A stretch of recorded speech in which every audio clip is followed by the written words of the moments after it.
one of the Kelso Brood hens that I let out in the cage to free range after this year's breeding. You can tell she's molting, but she's growing the feathers back. Look at them little tail feathers growing back. Look at them little tail feathers growing back. She's a nice hen too. Pure Cecil Davis Kelso. I learned this from an old, one of the older breeders that I used to hang around. I would go to his house, you know, after breeding season, like during the summer, just to check on his birds and stuff. And I would notice 90% of his brood pens would be empty with hens. There would be a few hanging around, maybe, you know, a couple hens in there that maybe he didn't have enough to feel comfortable letting them free range because something might happen to him.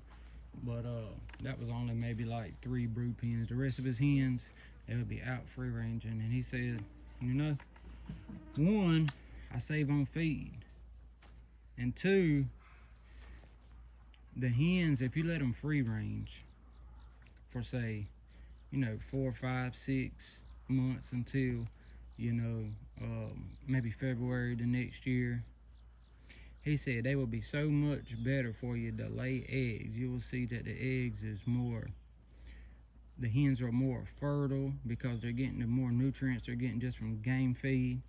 The eggs will be stronger. Even the chicks will become stronger, more healthier. So I thought about it and I said, you know what?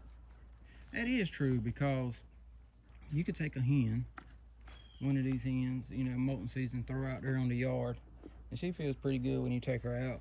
But once you throw that hen on the yard and then you pick her up a few minutes later and catch her back up, she's solid as rock. You hear me?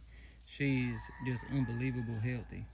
And I noticed that, you know, after some years of, you know, just doing it, you know, just catching hens off the yard that's been running around for a while and just comparing them to, you know, other hens and stuff that I got. Tight bodied, feathers all beautiful. Just some things that you can't get, you know, from a pen, from a chicken coop. Same way we're raising chicks. You know, free ranging is, I understand everybody's not able to do it, but free ranging is so much more beneficial to your breeding program than just pen raising. Like I said, everybody's not be able to do it, so there is ways to get around it. Things you can do to suffice. Not 100%, but, you know, 80, 85%. So, but yeah, she's a beautiful, pure Cecil Davis Kelso. Pecan pearl egg. Look at it laying down. Beautiful. Appreciate you guys. Like and subscribe to the YouTube channel. Go get you some merch from thegamefowlife.com.